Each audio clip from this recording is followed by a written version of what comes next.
Good morning, everyone. Welcome to today's Bhagavad Gita stream. I hope you're all doing well. Legacy, good morning. Amma, good morning. Mayuresh, Sony Stories, good morning. I hope that I'm audible. I hope that I'm visible. Today we'll be covering two chapters, chapter number 15 and 16. And after this, we will have only two more chapters to go. So 17 and 18, and we will be finishing that in 2020. And our last chapter will be on World Gita Day. So I'm quite happy that we have managed to stick to it till now. Miss Nonchalant, good morning. Welcome. Prachi, good morning. AV is good. Okay, great. Alright, let's begin. I hope that you all have a copy of the Bhagavad Gita. If not, I will be sharing the screen so you will be able to see it. We'll start off with the Bhagavad Gita Dhyanam. Om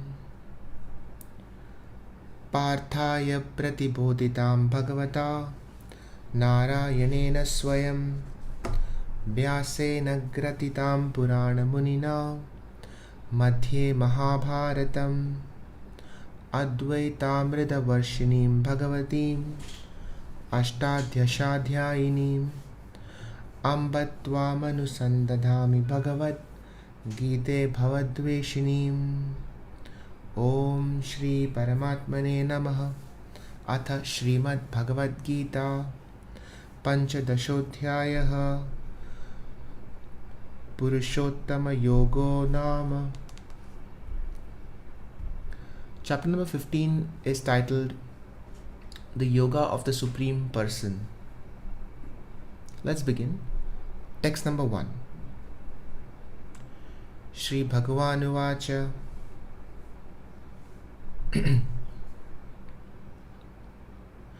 Ardhvamulamadash-shakham Ashwatham Prahuravyayam Dhandasi Yasya Parnani Yastam Veda Savedivat Yastam Veda Savedavit. The Supreme Personality of Godhead said, "It is said that there is an imperishable banyan tree that has its roots upwards and its branches down, and whose leaves are the Vedic hymns. One who knows this tree is the knower of the Vedas." So this is a symbolism that has not been covered till now, about a banyan tree with roots upwards and the branches down, and the leaves are Vedic hymns. Text number 2.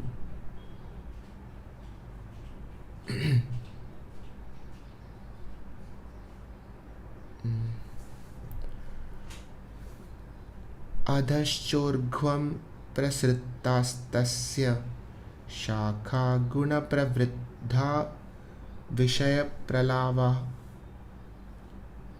adhascha mulanyanusantatani karmanubandhini manushya loke.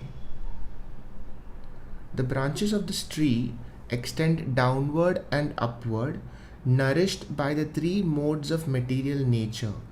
The twigs are the objects of the senses. This tree also has roots going down, and these are bound to the fruitive actions of human society.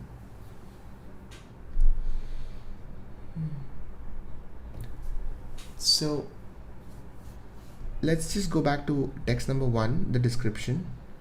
An imperishable banyan tree that has its roots upwards and branches down, and the leaves are the Vedic hymns. And if you know this tree, you know the Vedas. So you know the Vedic hymns and you know the roots and the branches. And text number 2 says that the branches of this tree extend downward and upward. So in a banyan tree, you have branches going up and you have branches hanging down. So in here, the branches of the tree extend downward and upward, nourished by the three modes of material nature. So if you remember, the three modes of material nature was, if I'm remembering correctly, goodness, passion and ignorance. And so this banyan tree is nourished by the three modes of material nature, and the twigs are the objects of the senses. So what you sense, the object of your senses, this tree also has roots going down. So roots, in the first verse, the roots they said was going up. Now the roots go down, and these are bound to the fruitive actions of human society.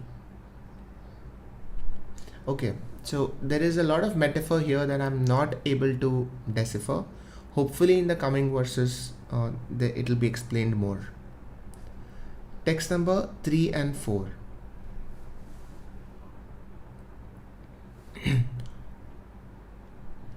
न रूपमस्येह तथोपलभ्यते नान्तो न चादिर्न च सम्प्रतिष्ठा अश्वत्थमेनं सुविरूढमूलमसङ्गशस्त्रेण दृढेन चित्वा तथ पदं तत् परिमार्गतव्यं यस्मिन् गता न निवर्तन्ति भूय तमेव चाद्यं पुरुषं प्रपद्ये यथ प्रवृत्ति प्रसृता पुराणी.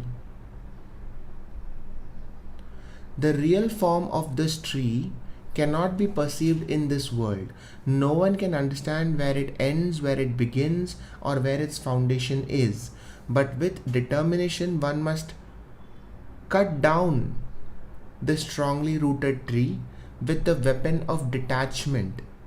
Thereafter, one must seek that place from which, having gone, one never returns, and there surrender to the Supreme Personality of Godhead, from whom everything began and from whom everything has extended since time immemorial. So this tree, this banyan tree with branches and roots that go up and down, and it is nourished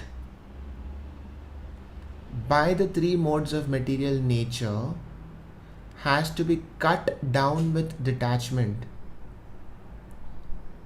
And after that, you must seek the place from which, if you go, you don't return.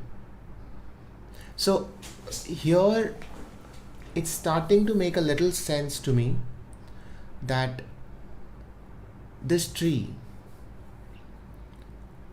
so the idea of a tree, the idea of planting something and letting it grow both downwards and upwards, is actually the way that creation happens. All creation, everything that forms begins like that, begins with a seed and then grows. Now the banyan tree, if you think that it represents life, and you think that it represents consciousness, this propagation of life, how did we get to where we are? This has been propagated by the three modes of material nature. This is what has been ensuring that the tree keeps growing, and detachment is the only way you can disconnect from this. It's still not very clear, but now there is a little bit more sense in this analogy. Text number 5. Nirmana moha jitasanga dosha adhyatma nitya vinivritta kama dvandvair vimukta sukha dukkha sanyai gacchantya mudha padamavyayam tat. Those who are free from false prestige, illusion and false association, who understand the eternal, who are done with material lust, who are freed from the dualities of happiness and distress, and who unbewildered know how to surrender unto the Supreme Person attain to that eternal kingdom. This is something that was talked about before. The idea that detachment from prestige, illusion, a false association, and material lust. So this detachment is what allows you to connect. Here the word is surrender to the Supreme Person, but basically connect to that cosmic energy. Text number 6. Na tadbhasayate suryo na shashanko na pavaka yagdatva na nivartante tadhama paramam mama. That supreme abode of mind is not illuminated by the sun or the moon, nor by fire or electricity. Pavaka is fire or electricity. Those who reach it never return to this material world.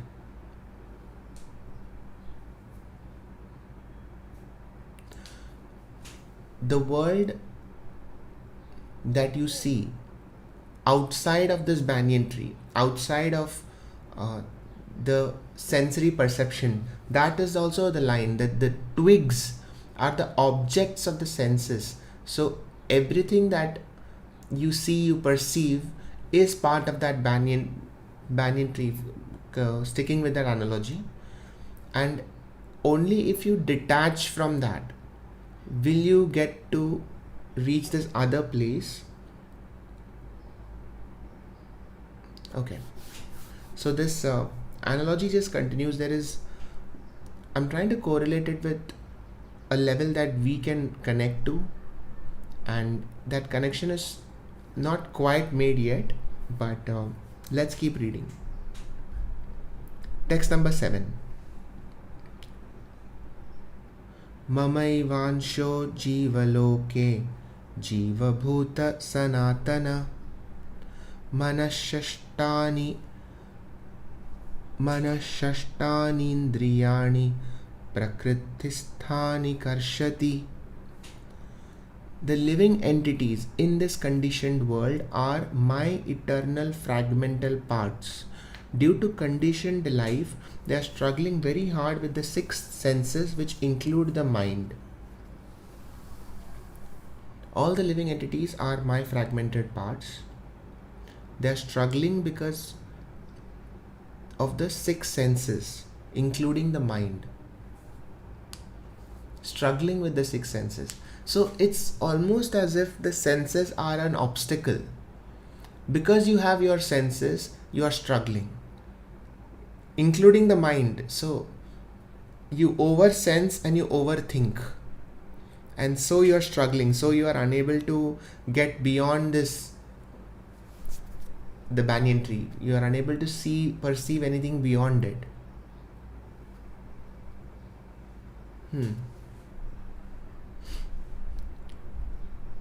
Text number 8. I'll finish the 3 verses and then we will discuss.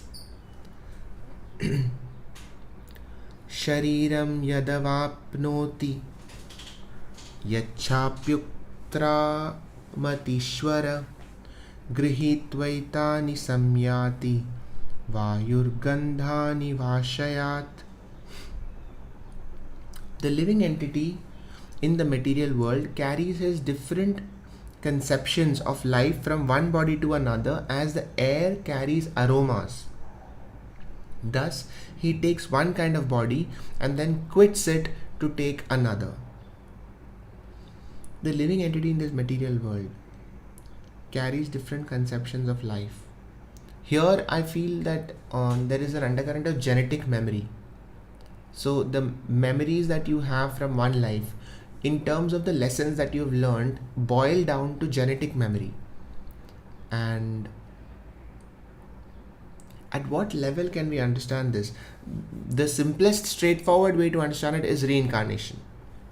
The concept is very well known, it's very clear. You die and you take another birth.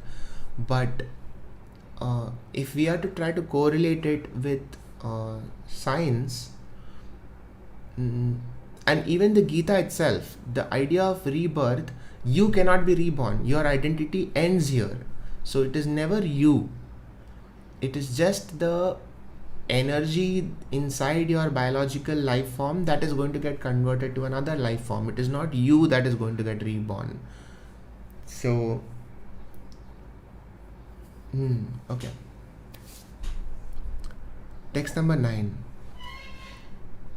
Kshotram chakshu sparshanam cha rasanam ghranameva cha adhishtaya manaschayam vishayanupasevate.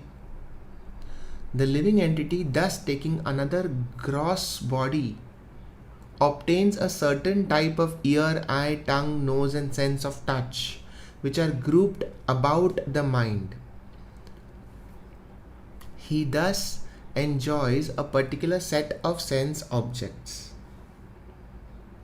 So, the mind is considered as the sixth sense, and so you have the mind, and around the mind you have all these other senses, and then you die, and then you are, according to this, you are reborn, and then you have another mind and another 5 senses surrounding it, and so you perceive the world with those 5 senses.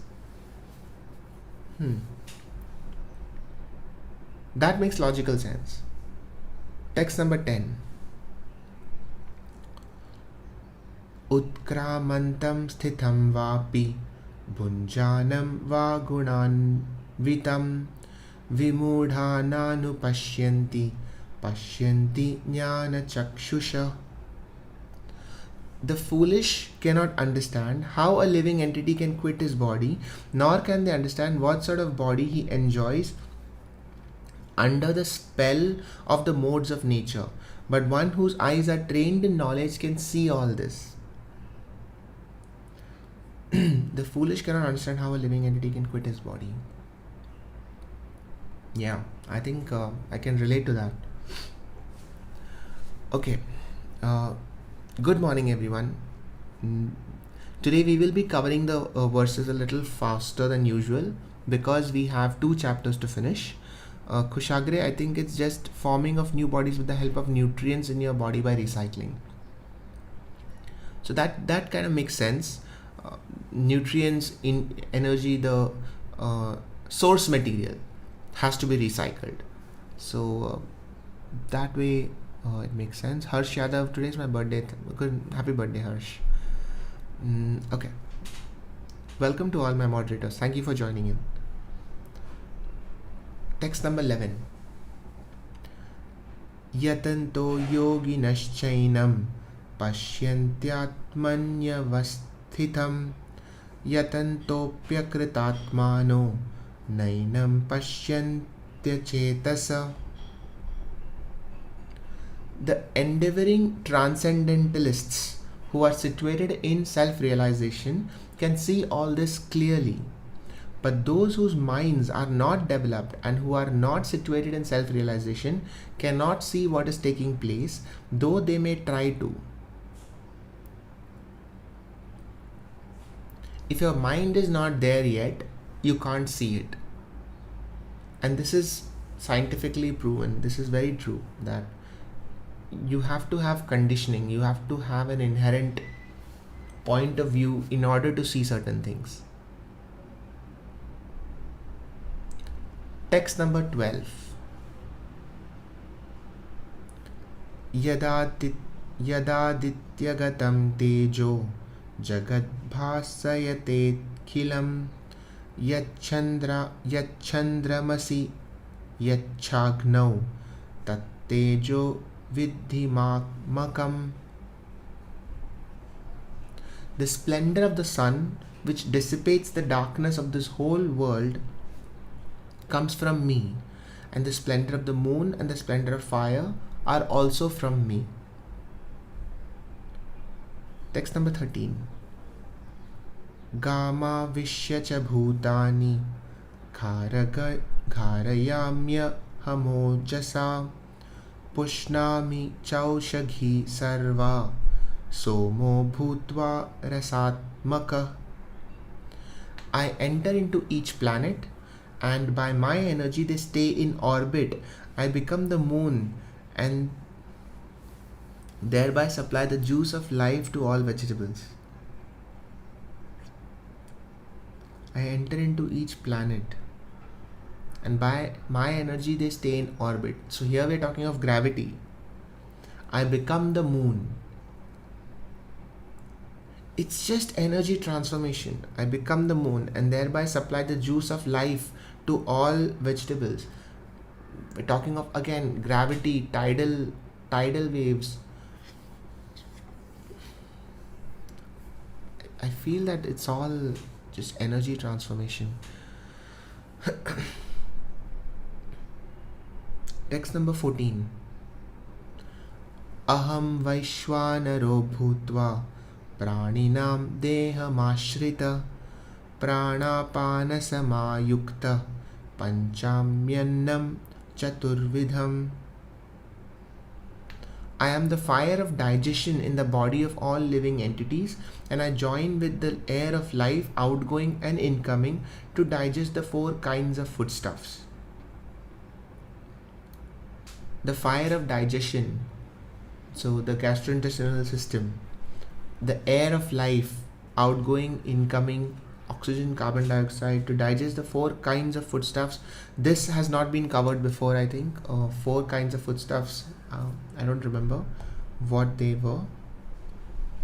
Let's see if it was written. The 4 kinds of foodstuffs are, some which are swallowed, chewed, licked up and sucked.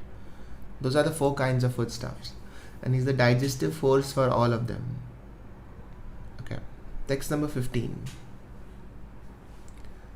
Sarvasya chaham hridi sannivishto mattasmrtiryana mapohanam cha vedaischa sarvairahameva vidyo vedanta kridveda videva chaham. I am seated in everyone's heart, and from me come remembrance, knowledge and forgetfulness.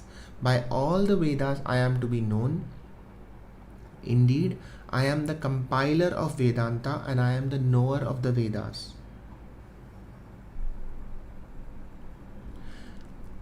At one point, once you understand that it is all energy transformation, everything is energy being transformed into form to form, then you can say this in infinite number of ways.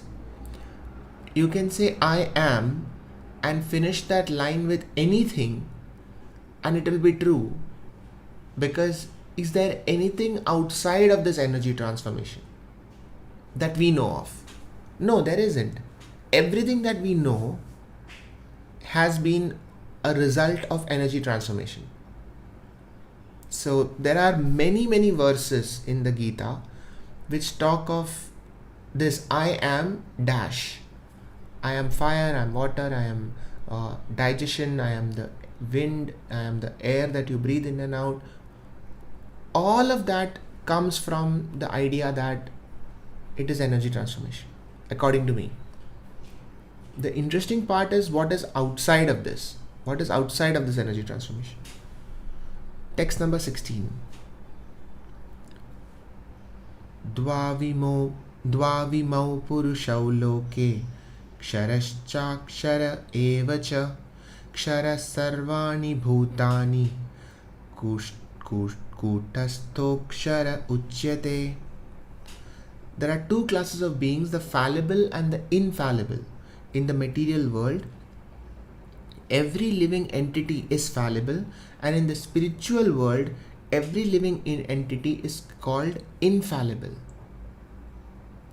In the physical world, everything is fallible. So infallible meaning easily distracted or easily disintegrated.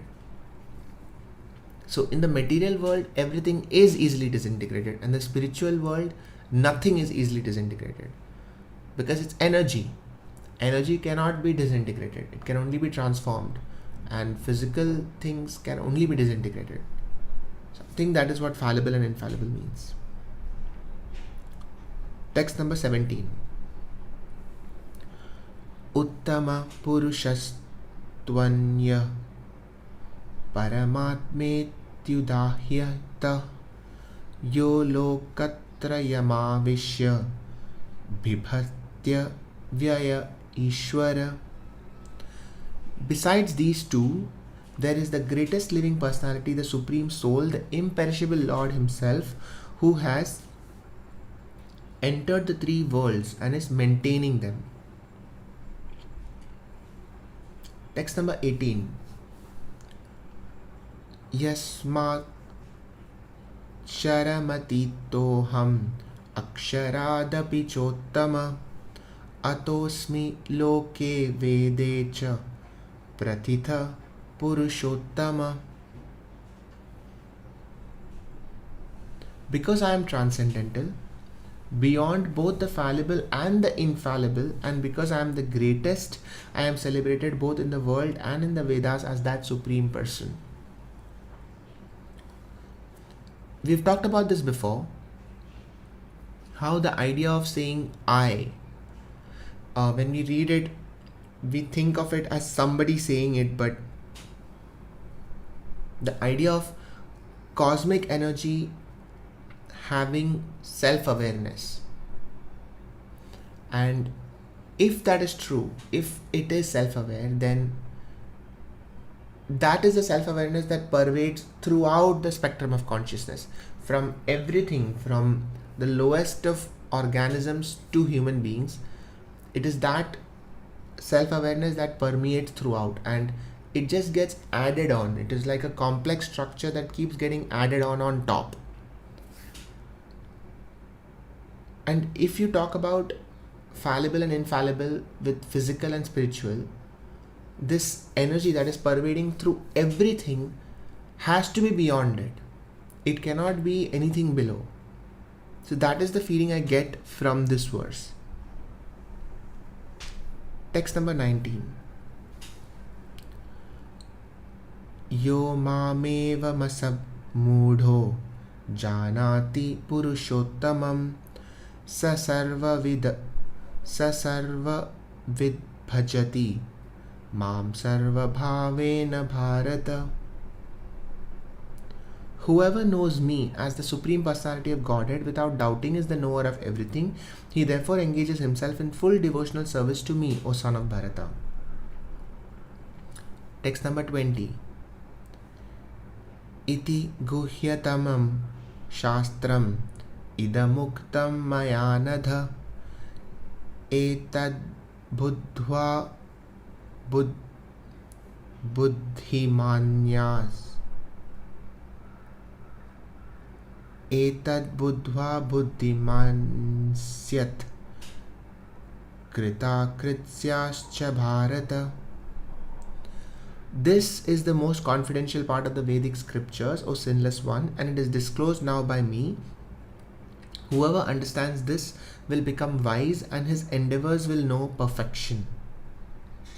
This is the most confidential part. What is that? That knowing the cosmic energy as the Supreme Personality of Godhead without doubting is knowing everything. And so if you engage in devotional work, then you will achieve that sense of detachment. Okay, this has gone quite deep. I just want to know what everybody's thinking about this. Kushagre, I think it means the foolish are those who cannot risk their lives even for a meaningful cause. Thus Gita is saying body is not everything. It does not mean throwing away your body. That's an interesting take on this.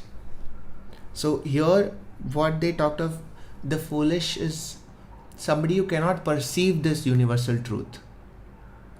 But this is also a good take on it, that, and it was covered before, that even if you can't see it, even if you can't see the bigger picture, the universal truth, even if you are aware of only your body and your sensory perception, even then if you just work on your body, if you just do physical activities, it is still better than not doing anything. Ancient people have thought a lot before writing this, but a lot of people interpret these incorrectly. So that is true, but I don't think that we can interpret it correctly the first time. It has to be an ongoing conversation. It's just like science. The first time you read a textbook and the 10th time you read a textbook is very different. So interpreting it correctly or incorrectly is a relative term. I think it keeps changing. Is Siddharth Mallu? Yes. I am from Kerala, yes. I also think it's about energy transformation and also optimal conservation. Prachi, yes, I agree. I think making mindful choices is very important. Sum of all interactions. Yeah. Chandni Warrior, Hari Om. Good morning to all. I said, oh, thank you, Chandni Ali. Okay. So that actually covers our chapter number 15. We will now read chapter number. We will end the chapter and then we will read chapter number 16. Om Tat Sat Iti Srimad Bhagavad Gita Su Upanishadsu Brahma Vidyayam Yoga Shastre Shri Krishna Arjuna Samvade Purushottama Yogo Nama Panchadashodhyayah. Om. It's crazy that I'm listening to Gita while preparing for MBBS entrance. Kushagra, all the best. Good luck for your entrance exam. If you need any specific help, then you can let me know. Coming to chapter number 16. Om Shri Paramatmane Namaha Atha Srimad Bhagavad Gita Shodashodhyayah Daivasura Sambhat Vibhaga Yogo Nama. Chapter number 16 is titled The Divine and the Demoniac Natures. And right from the title, I think it talks about the extremes of human behavior and how we can be both gods and demons. So let's begin.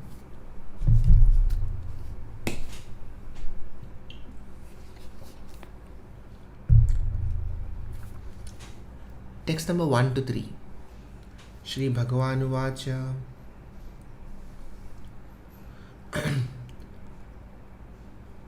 Abhayam Sattva Samshriddhi Jnana Yogavya Vasthati Danam Damascha Yatnyascha Swadhyayastapa Arjavam Ahimsa Satyamakkrodhya Tyaga Shantira Paishnunam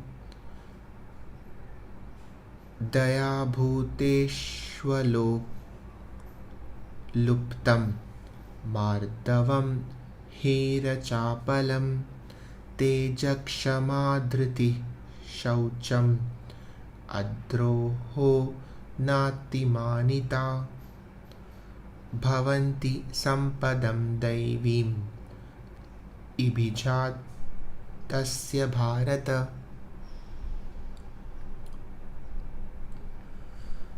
The Supreme Personality of Godhead said, fearlessness, purification of one's existence, cultivation of spiritual knowledge, charity, self-control, performance of sacrifice, study of the Vedas, austerity, simplicity, non-violence, truthfulness, freedom from anger, renunciation, tranquility, aversion to fault-finding, compassion of all living entities, freedom from covetousness, gentleness, modesty, steady determination, vigor, forgiveness, fortitude, cleanliness, and freedom from envy, and from the passion for honor. These transcendental qualities belong to godly men endowed with divine nature. Okay, that is a lot of things, even when you're reading it, you get the feeling that you cannot be this person all the time. Because just think about it. These are all this is the list of things that would make you divine. And to even have one of this seems to be a big achievement. If you are a simple person, if you are an austere person, non-violent, truthful, tranquil, if you are compassionate to all living entities, modest, forgiving, cleanliness, freedom from envy and from the passion for honor, any one of this would make you a good person. But it's good to know that this is the end goal. Text number 4. Dambho darbho bhimanascha krodha parushyameva cha ajnanam chabhijatasya partha sampadamasurim.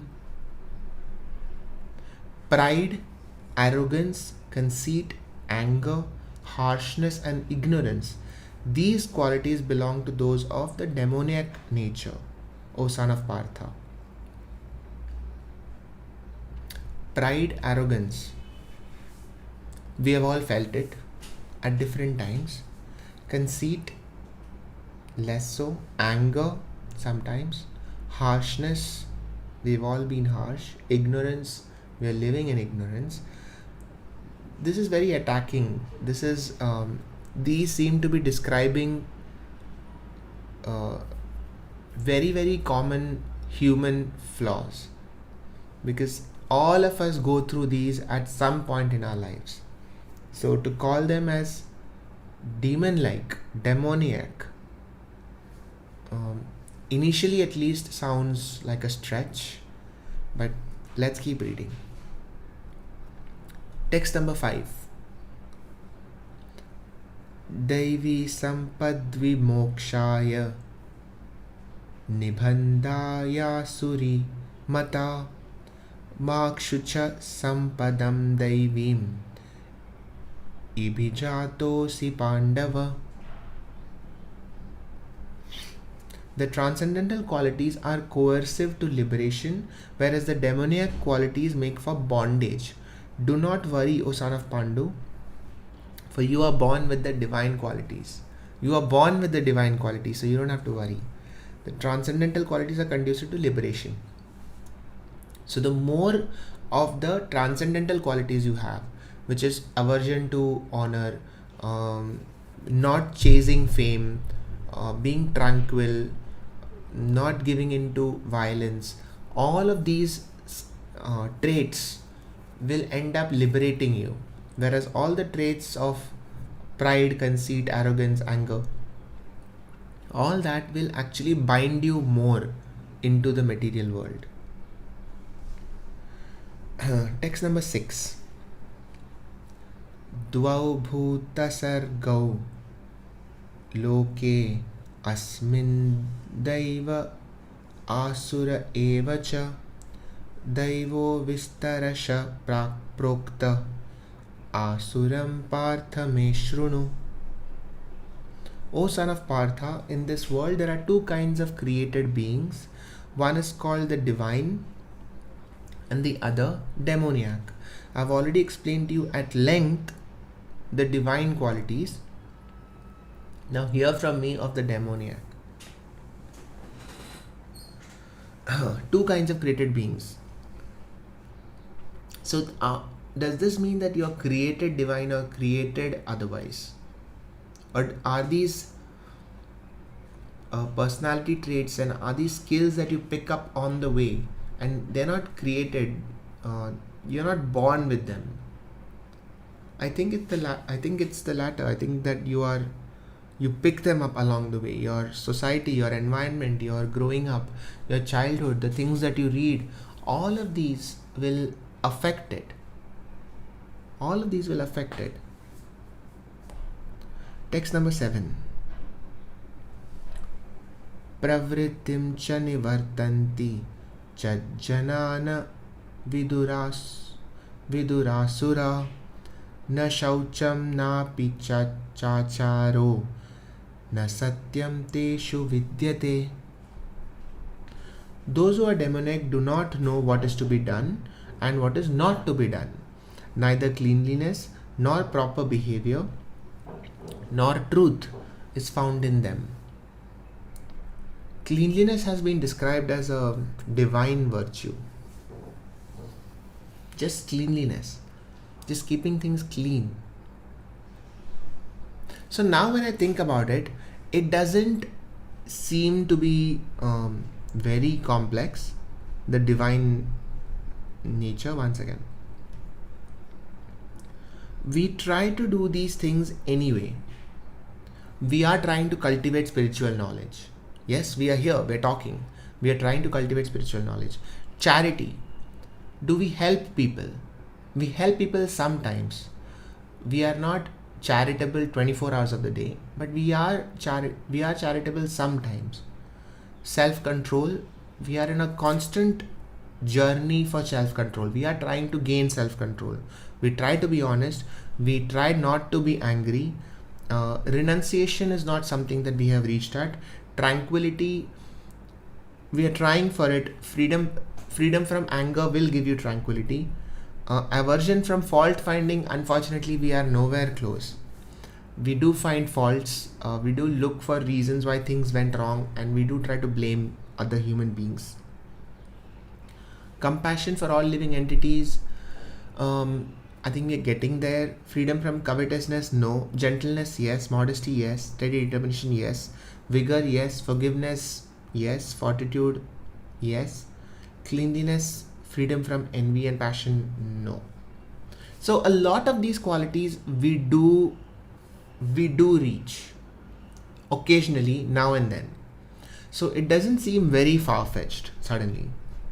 It can be done, because if something as basic as cleanliness is there, then it is something we can aspire for.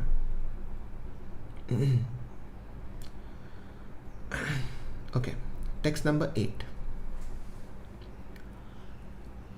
Asatyam te jagadahura nishwaram aparaspara sambhutam kimanyaktamahaitukam. They say that this world is unreal, with no foundation, no God in control. They say it is produced of sex desire and has no cause other than lust. Okay. The idea that sab moh maya hai is just summed up in this verse. Sab maya hai, so that is this world is unreal, there is no foundation, there is no God in control. And moh is just desire, lust. They say it is produced of sex desire and has no cause other than lust. And no God in control. So this is one of those situations where I think the idea is lost in translation. I think that God in control, you think of someone sitting up there and controlling everything, but because the human mind can only perceive things in our self-image, we will perceive God to be a human. And we are not, just like we cannot perceive the fifth dimension. We can only perceive 3, and now we are starting to perceive time as a dimension, but that there our imagination ends. We cannot perceive it. We cannot even see it. What would be the fifth dimension? How would it even look like? What does that even mean? We can talk about it, but it doesn't make any sense. Similarly, when you say God in control, we will try to visualize a man sitting there, controlling everything, creating the world. But that is our bias. That is a cognitive bias that our brain has. And reality may be something very different. Reality may be just faceless, nameless energy converting to each other and That's it. Emotionless, which is very strange, because again, even God having emotions is our cognitive bias. It is personalization. The way I can look at this bottle and say that this bottle has feelings, the bottle has personality, and if I keep talking to it, the bottle will start developing a personality in my head, because that is what the brain does. And I think that's what we do to God as well. Text number 9. Etam drashtimavashtabhya nashtatmanolpabuddhaya prabhavantyugrakarmana kshayaya jagato hita. Following such conclusions, the demoniac who are lost to themselves and who have no intelligence engage in unbeneficial, horrible works meant to destroy the world.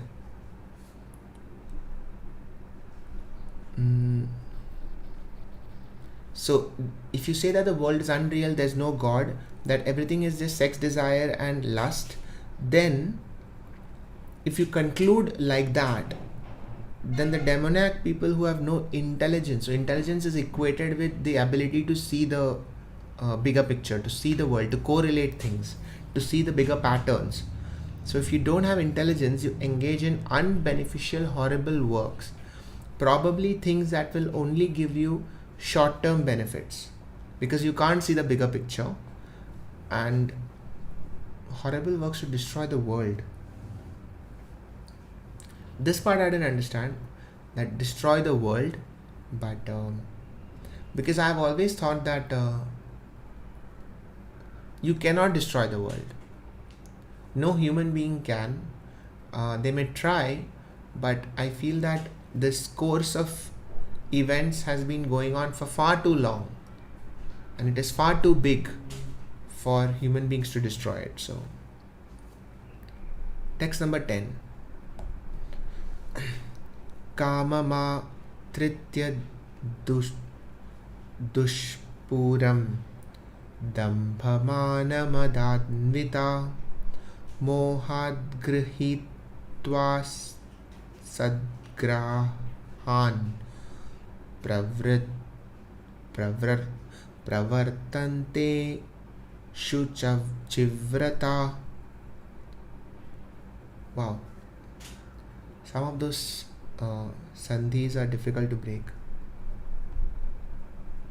Taking shelter of insatiable lust and absorbed in the conceit of pride and false prestige, the demoniac, thus illusioned, are always sworn to unclean work, attracted by the impermanent.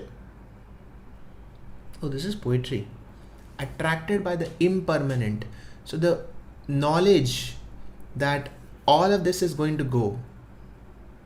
Sab moh maya hai is a line that people say when they want to do things that they would not have otherwise, when their consciousness is telling them not to do it, but you would say, what's the difference? What difference does it make? Kya farak padta hai? Sab moh maya hai. That could be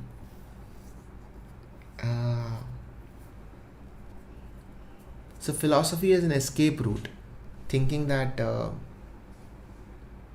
what does it matter?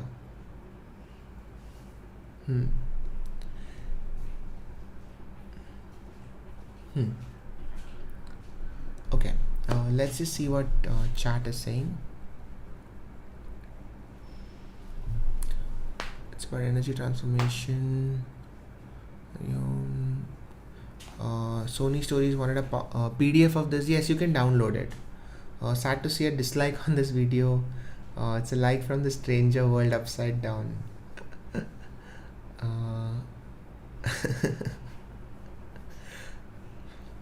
So there's only 2 like buttons, one for our world, other like for the upside down world. What a lovely way of putting it. I've just started watching chapter 2, Ishwinder. Oh, lovely Ishwinder, welcome to our journey of reading Bhagavad Gita. I still can't believe that we have only 2 chapters left. This is quite overwhelming. that we've finished 16 chapters almost. Divij, good morning. Yeah, I know you mentioned that you won't be here today. What is the role of the moderators to keep the chat clean? So in a way, the moderators are doing divine work because cleanliness is divine. So thank you, moderators. World War III, isn't funny that Hinduism is a monotheistic religion, but our written text actually somewhat focus on anima, but all we could conceive of was idol worship. I don't think Hinduism was monotheistic per se. In fact, there are times when I'm not sure if Hinduism is monotheistic or polytheistic or even agnostic, to be very honest, because there are certain parts of this description that sounds like even praying to a particular god is our cognitive bias, and truly understanding the big picture, truly understanding where things fall. So yeah, Monsieur Nick is saying it is polytheistic. I know that's what the description is, but from what we have all thought about and even the descriptions here in Bhagavad Gita, the idea is that one energy is transformed into everything. So whether you are praying to the sun, or whether you're praying to a cow, or whether you're praying to the ocean, it doesn't matter, because what is happening is you're interacting with energy that has been converted from one form, one source. So in that sense, it almost sounds monotheistic. So that's what I meant, that Hinduism, it's a little tricky. I used to think it was polytheistic, but I think that it is a mixture of both. I think it's a mixture of both monotheism and polytheism. Okay, text number 11 and 12. Chintamaparimeyaam cha pralayantamupashrita kamopabhogaparama etavaditi nishchita ashapashashatair baddha kamakrodhaparayana ihante kamabhogartham anyayenartha sanjayan. They believe that to gratify the senses is the prime necessity of human civilization. Thus, until the end of life, their anxiety is immeasurable.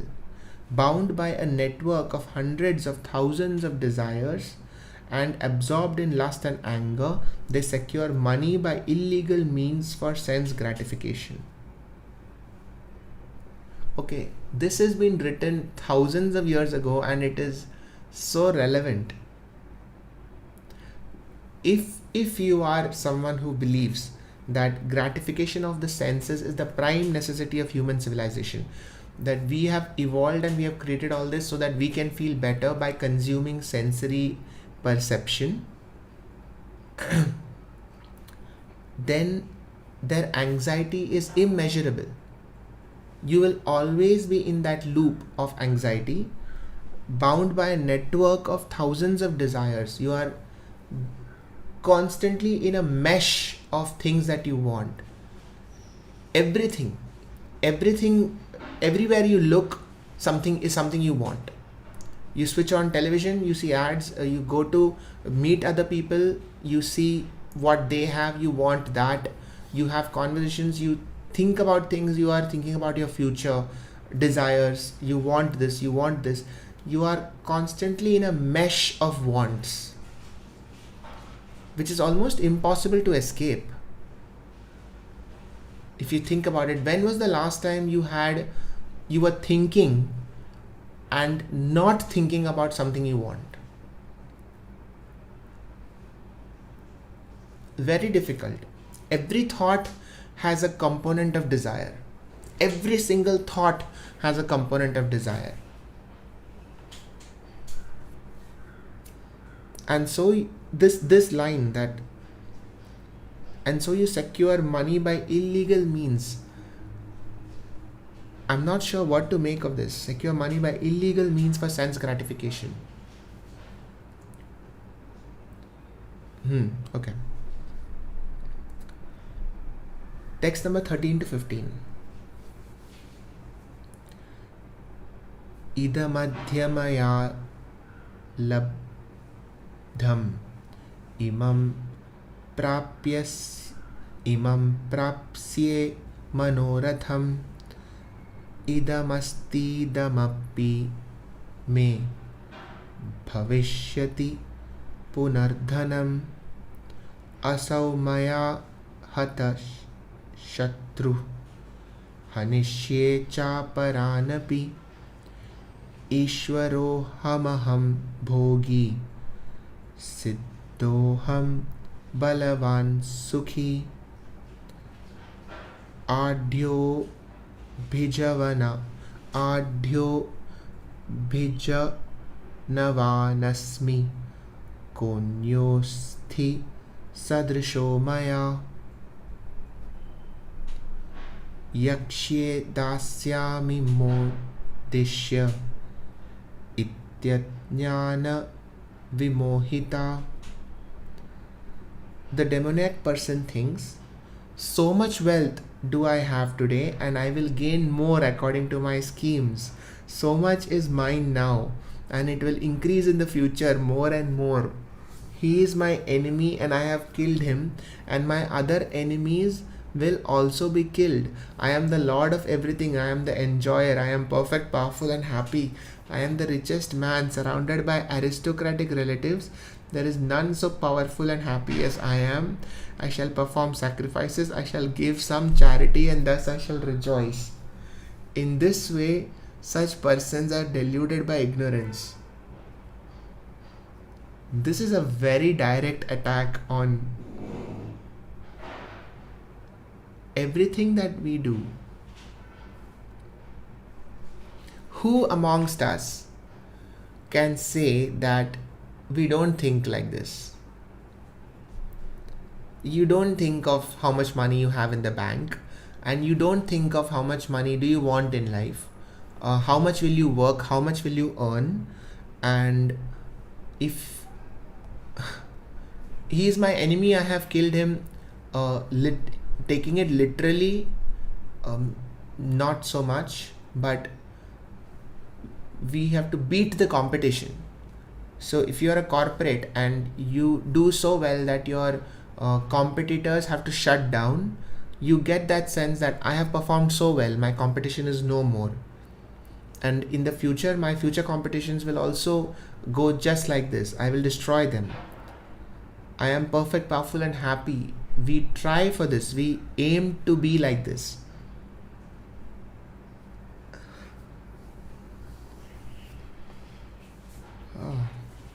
It really does sound like all the things that make you happy have to go.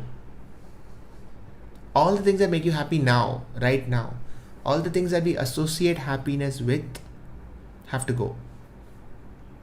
Which is a tough sell. It's difficult to convince anyone, including myself. It's difficult to convince me that everything that I associate with that makes me happy.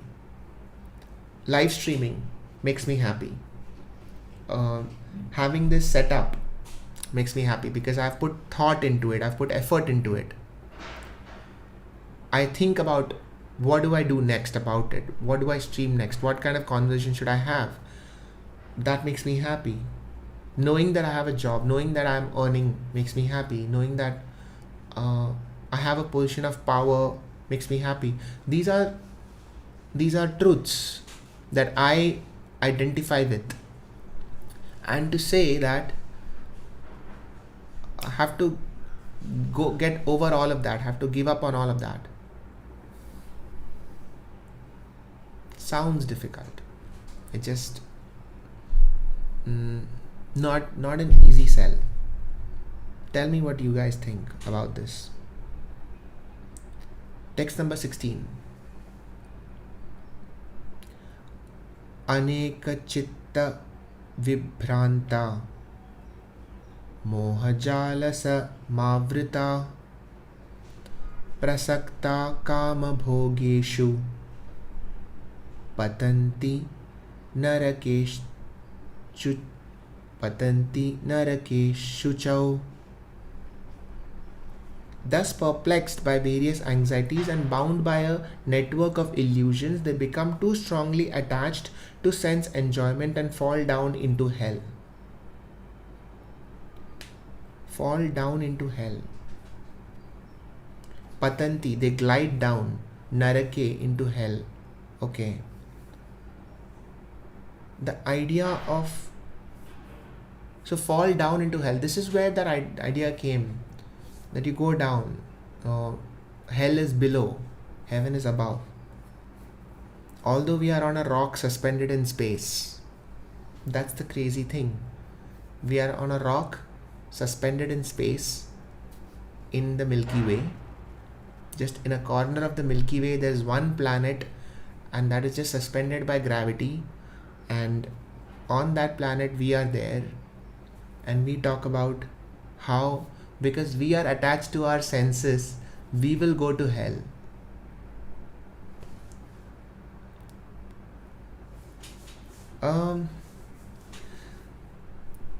It actually gives you a sense of importance, these lines. It makes you feel that because you are not connected to the bigger truth, because you have failed in your detachment, you will go to hell. The truth is that our life, our self-identity is a very small part of this big picture, and I don't personally believe in heaven and hell in the traditional way it is described, because I feel that your identity dies with you, except in the things that you have created. That's it. So when you die, the person that you are dies with you. You don't go to heaven, you don't go to hell. There is all that your identity is are neural networks firing in your brain. And when those neural networks stop firing, your identity is over. The only thing that is remaining are memories of other people. So other people will remember you, and there your identity still continues. That's it. I don't think that you can go to hell or you can go to heaven, because you are only here now. That energy in your biological body will get transformed into other things.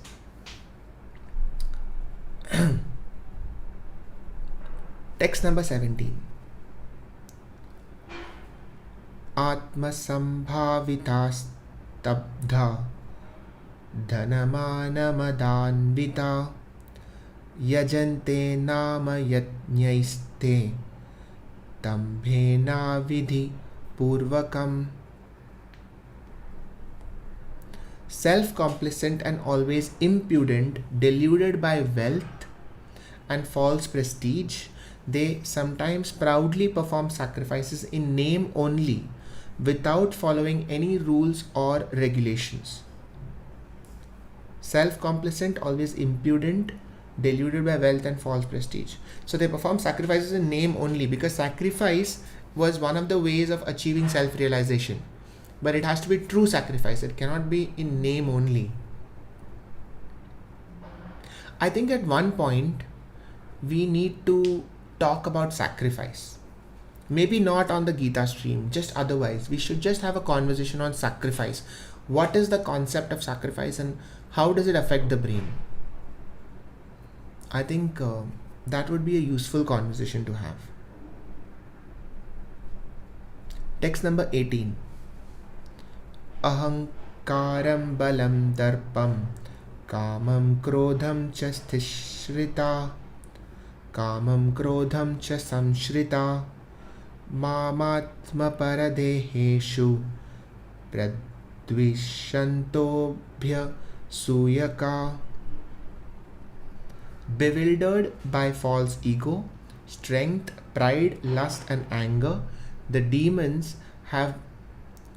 become envious of the Supreme Personality of Godhead, who is situated in their own bodies and in the body of others, and blaspheme against the real religion. Okay. Bewildered by all these things, they become envious of the Supreme Personality of Godhead. Why? Why would you become envious? According to you, if you have everything, why would you become envious? And blaspheme against the real religion. So here the real religion, I assume, talks about this self-awareness of the cosmic pattern and understanding what is what. So if you are somebody who is completely engrossed in these things, false ego, pride, strength, then you may want to bring it down. You may want to say that all of this is nonsense, which is possible. That is possible. So, text number 19. Tanaham dvishata kruran samsareshu naradhaman shipamyak jastramashrubhan asurishva eva nyonishu.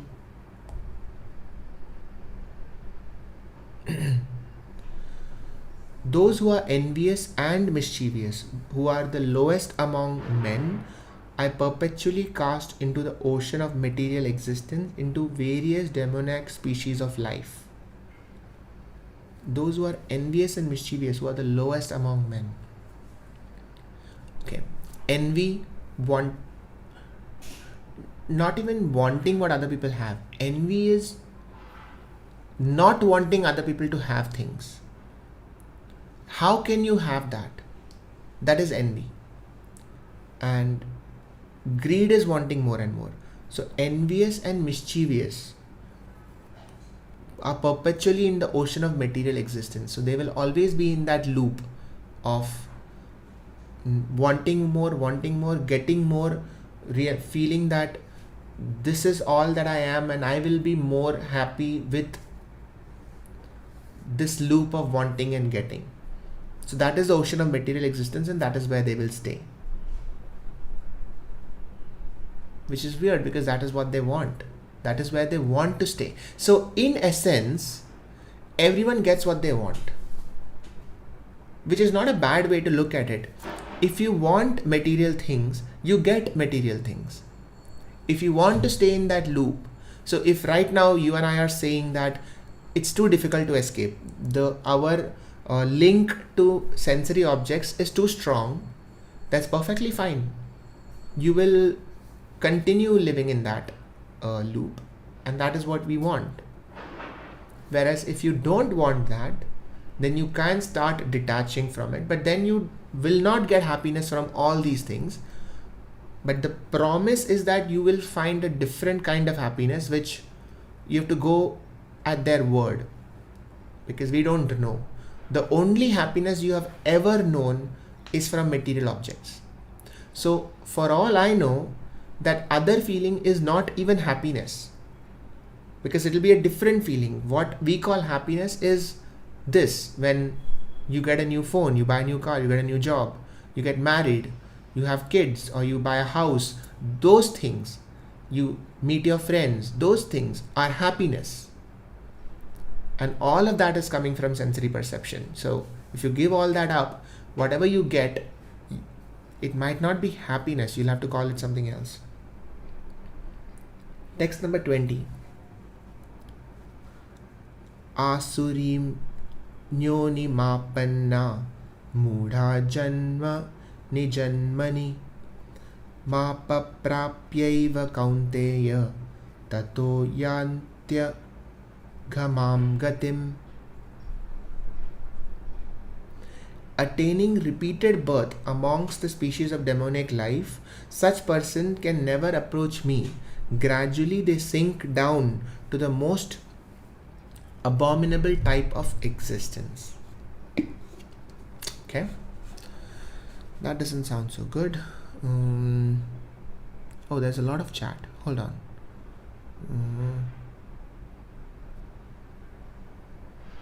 What about the holy?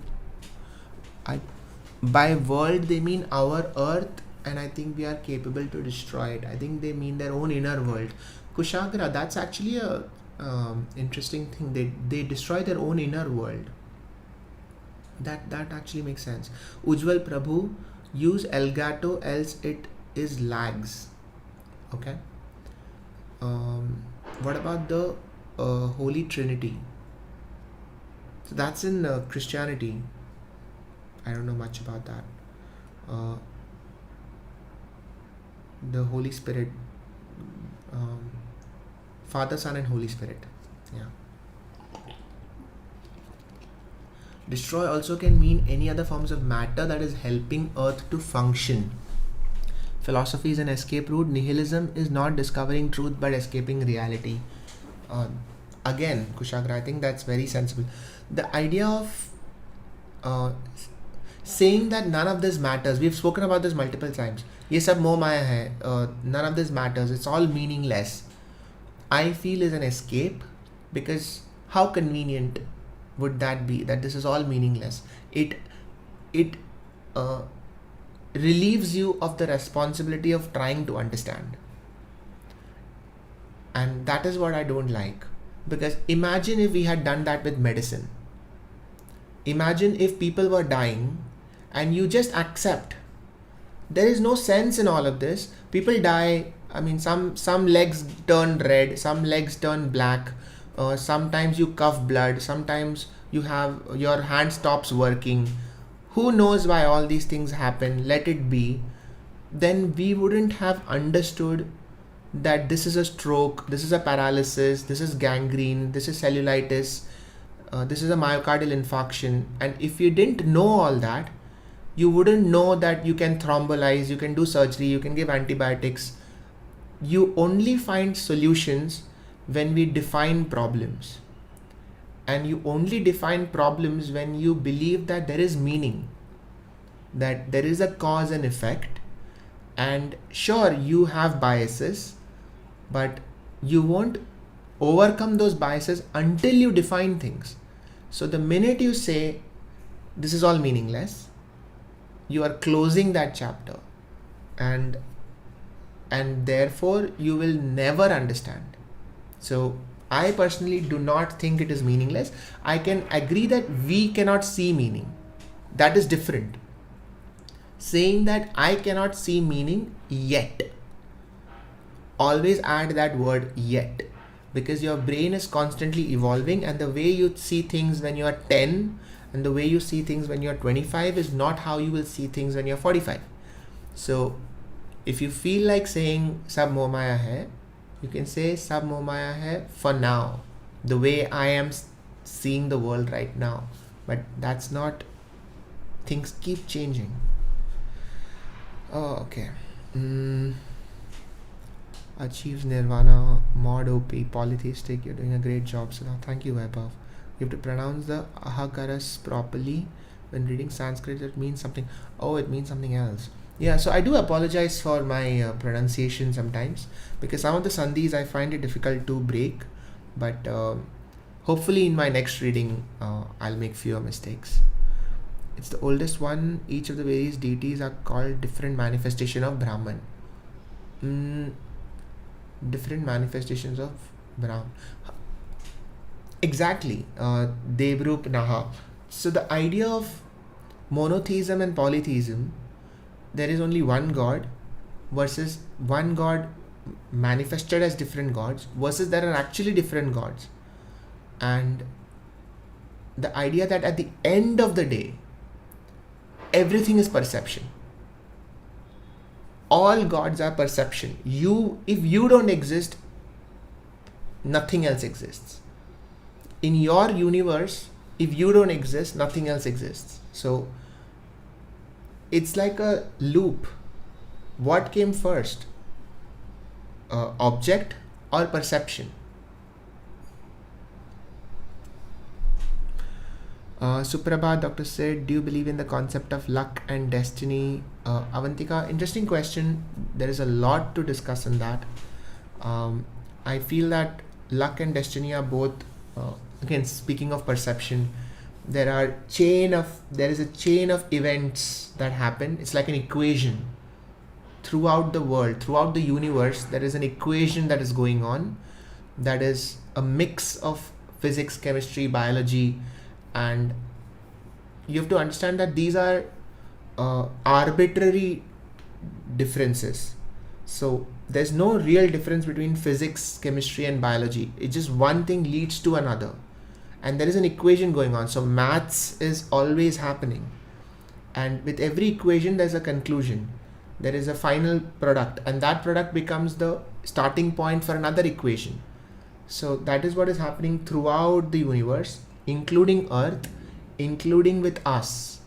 So I feel that there is a predestined outcome which can change as variables change. So if you do nothing, then one thing will happen. If you do something, then something else will happen.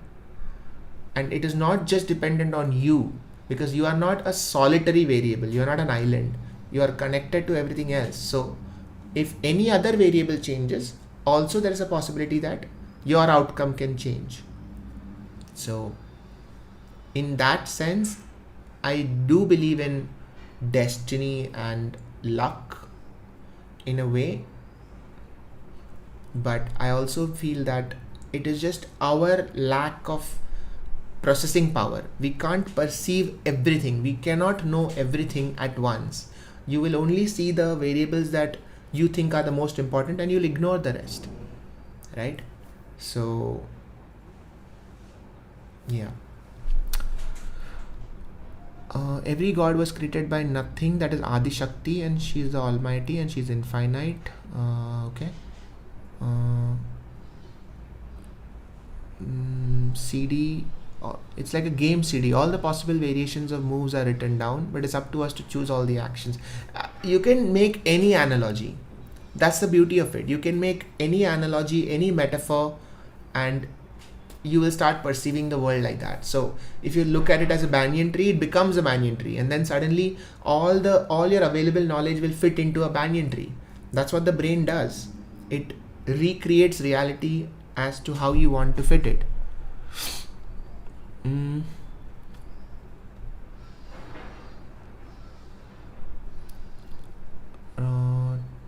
you look it up? Sacrifices are very necessary. We should sacrifice early enough so that we get to choose our sacrifice. Oh, that's a nice line. If you sacrifice early enough. So the concept of sacrifice is interesting and important, and I agree that we should learn to sacrifice.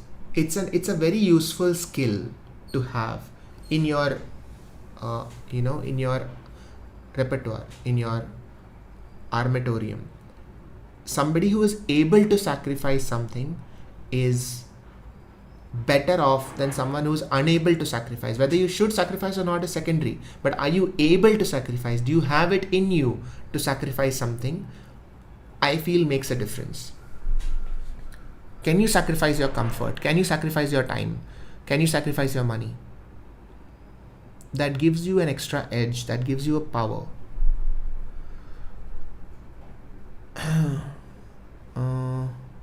I'm not trying to be condescending. Money can buy happiness.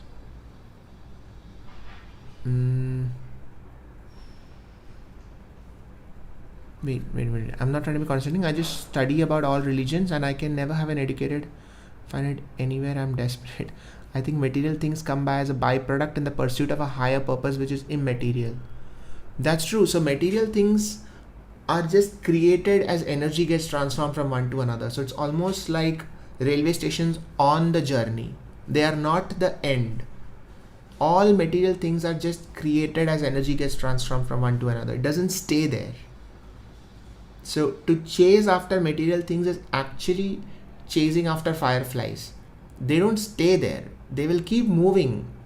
Things will keep moving. So none of the material things that you're chasing are going to be permanent. So chase with that awareness.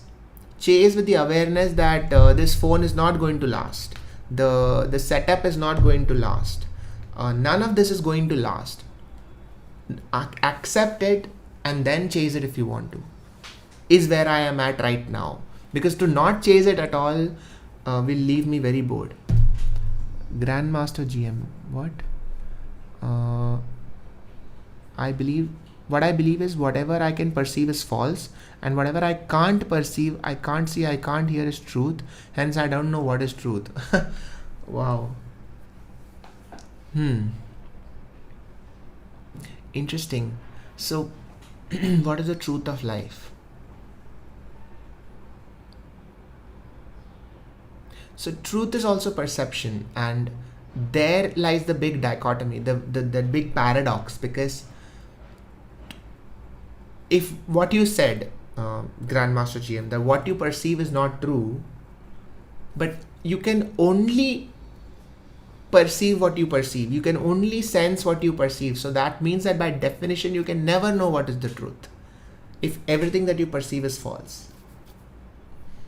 I like it. I think at some level that kind of makes sense. We're all discovering the path. No one knows the exact path, and also one path cannot be okay for everyone. Can I say that I'm really enjoying the chat today?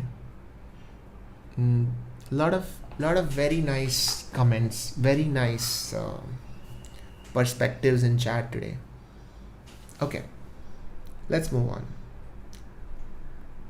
Text number 21.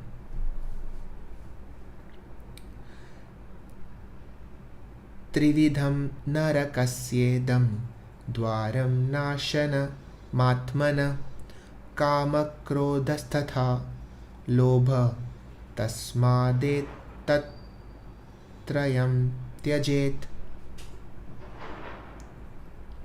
There are 3 gates leading to this hell: lust, anger and greed.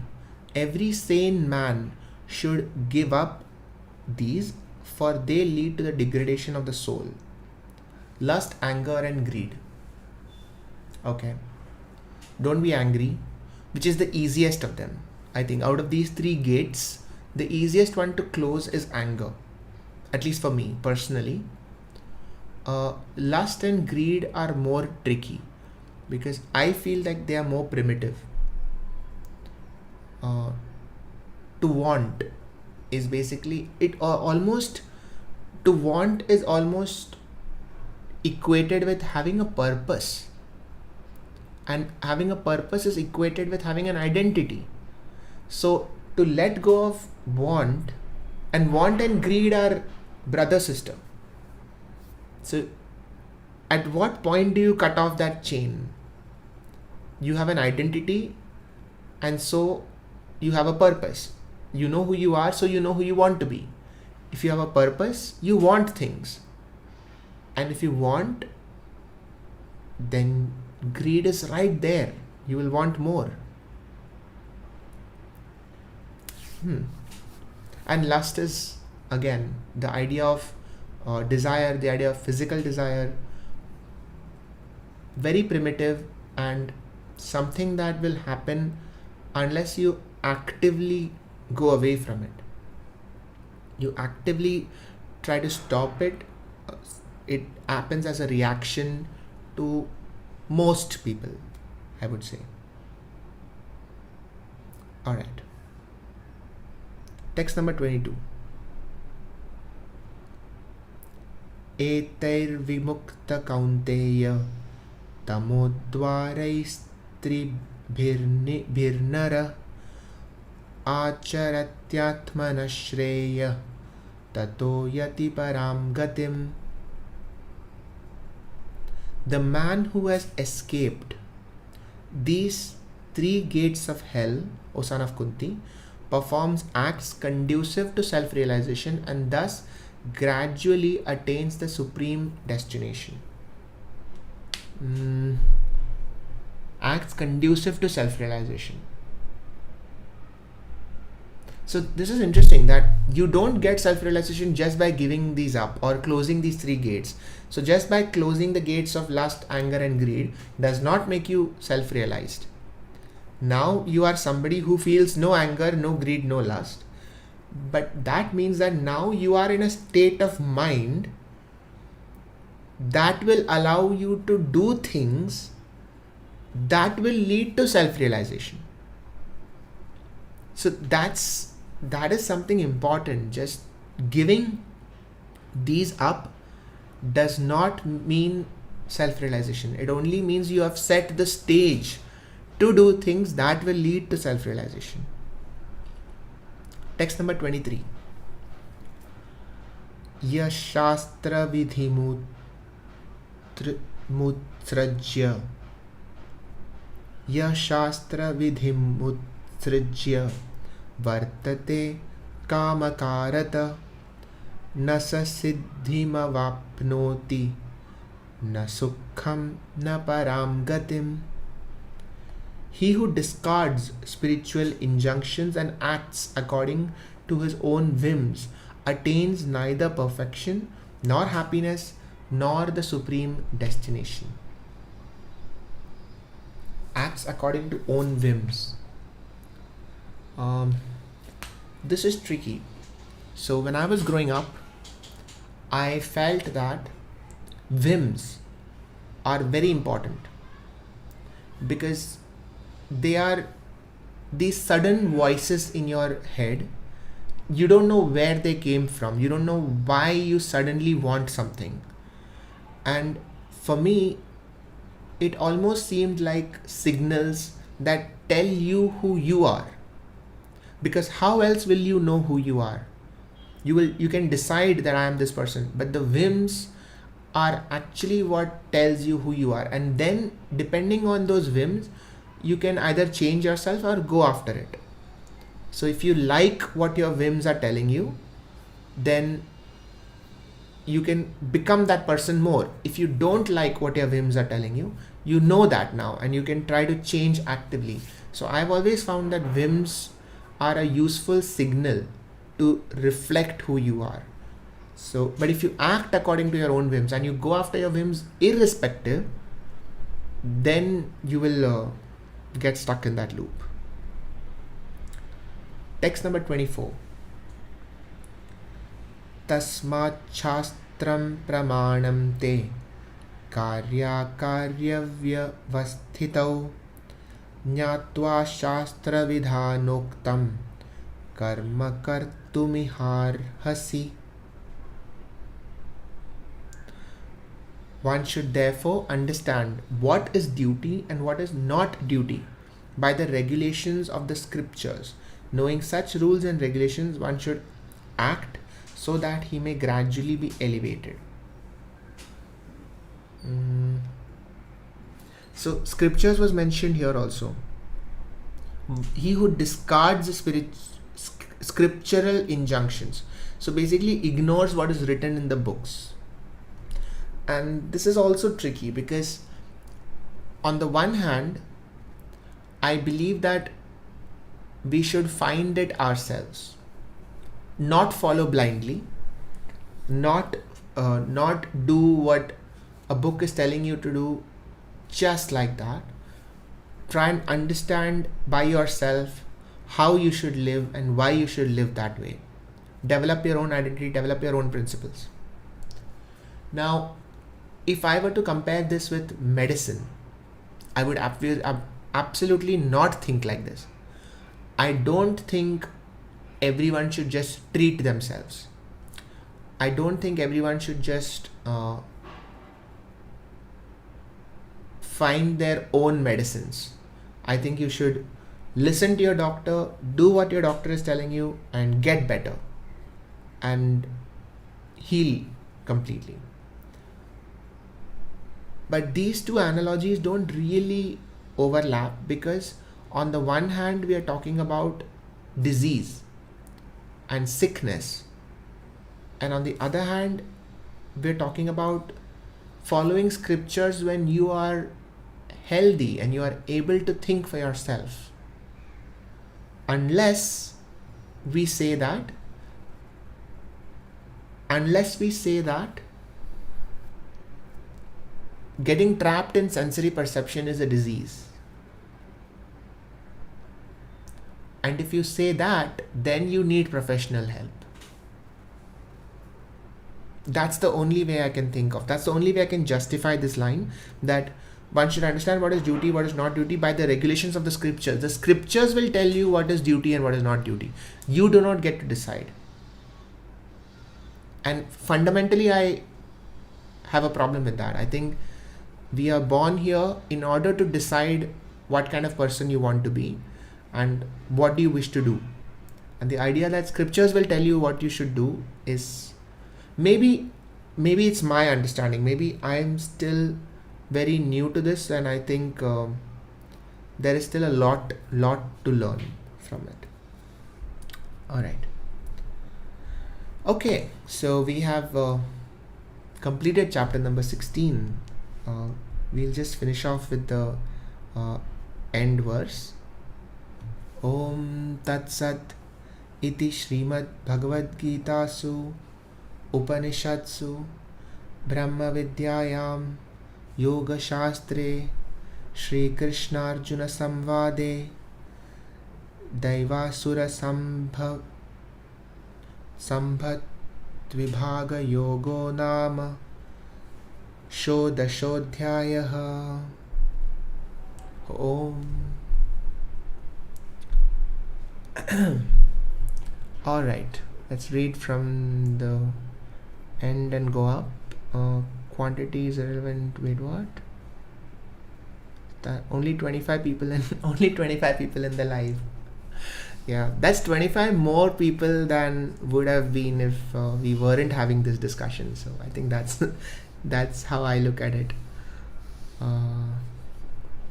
It can be that no, Prachi, one should live with specific ideologies, principles. Isn't that derived from forming conclusions and ceases the journey of constantly learning and evolving? Exactly. So Prachi, even I felt that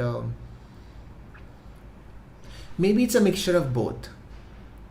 Because think about it this way. I am thinking about life from a neuroscience perspective. But I wouldn't have thought about it from a neuroscience perspective if I had not read neuroscience textbooks. And those textbooks of neuroscience have been written by people over the last 100 years. And because I can now read them, I can directly take their knowledge and take it forward and apply it to my own life. And now if I were to say that, no, I have to figure out all of neuroscience by myself, then I will have to do all those experiments. I will have to do all those functional MRIs and CT scans and brain biopsies myself in order to come to those conclusions. But that's not sensible. One person should not do everything, because the way that humans have evolved is by cooperation.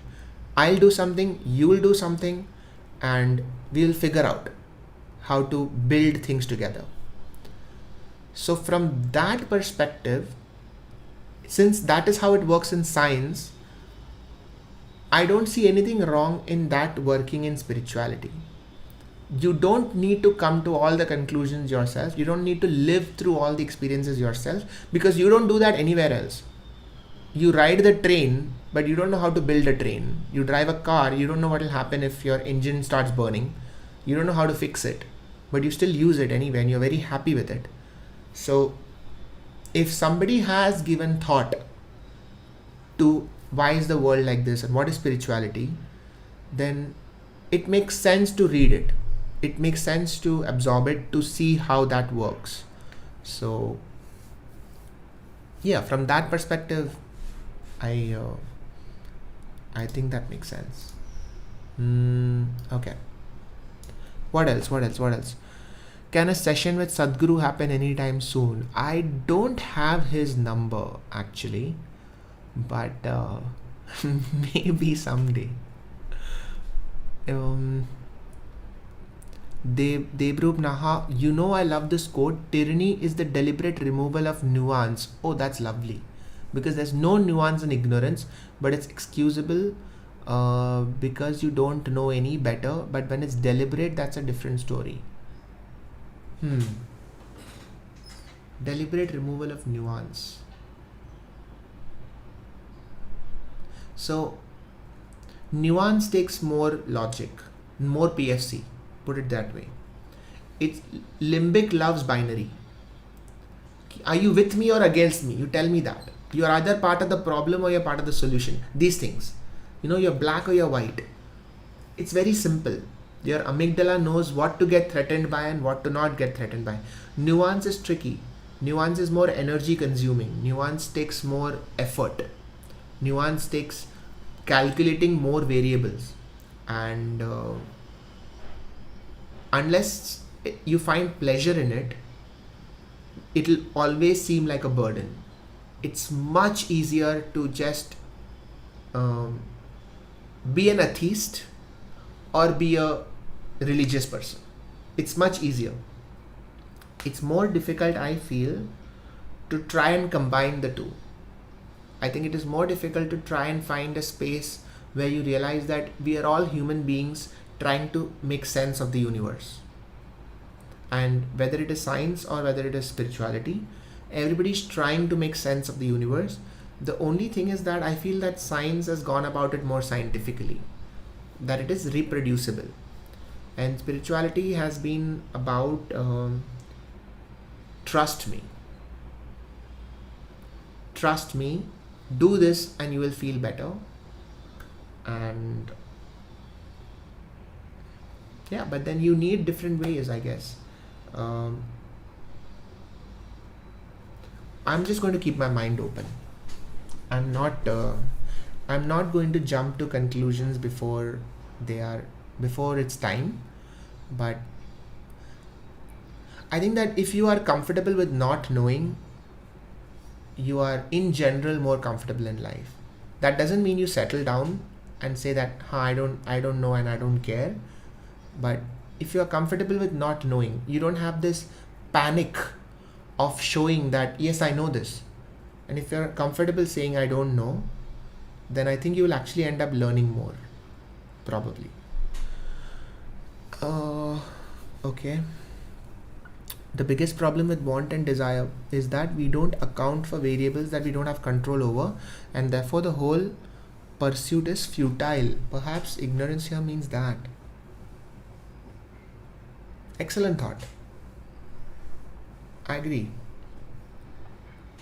We don't have control. Control is everything. We don't have control over the want and variables. There are no wrong deeds, only deeds. Right and wrong depends on perspective. Absolutely. Seriously, chat is on point today. I think he'll means the feelings of guilt and unworthiness which later come in life due to the wrong deeds done. Okay. Religious teacher, the people who are capable of thinking in multiple ways have nice perspective. Will have unique perspective. I think it would be fun. It would be interesting to talk to people who have been reading spiritual books and who've been reading religious books. My only concern is that they have to be comfortable being questioned, and sometimes they are not, which is interesting. Yeah. So yeah, that's what this space, this whole channel, this space has to be one of learning, right? It's not about being right and wrong. It's not about it's just about learning. We're just trying to figure out stuff. That's all we are doing. We're trying to figure out stuff from different angles, and I don't think any one angle is more important. So I think that astrophysics is as important as coding, which is as important as Bhagavad Gita, which is as important as neuroscience. You're just trying to understand the world from different ways. And then when and my hope is that at some point it will just click. We will reach a common point where we will be reading Bhagavad Gita and we'll realize that, oh, that's what that astrophysics theory was all about. And we'll read coding and we'll realize, oh, that's what neuroscience is all about. because at some point they all meet. So that's the long-term goal. I think we'll get there slowly. All right. I think that completes our discussion. Saloni Grover, welcome. You're actually early. That's awesome. Sadhguru and Logan Paul. I've actually heard that. That was a good conversation. Vishwas Singh is difficult to find, another said. Yeah, but I'm sure it's difficult to find another Vishwas Singh also. You realize your tiger drawing. Maybe someday I'll realize that it actually means something much deeper and more meaningful. Holistic approach towards life, you mean? Yeah, I think that's a good way of putting it. Okay. I think that completes our conversation for today. Thank you all for joining in. I hope you have a lovely Sunday and a very good week. I'll see you all next week for chapter number 17, which is the second last chapter. Thank you. Good morning, everyone. Hari Om.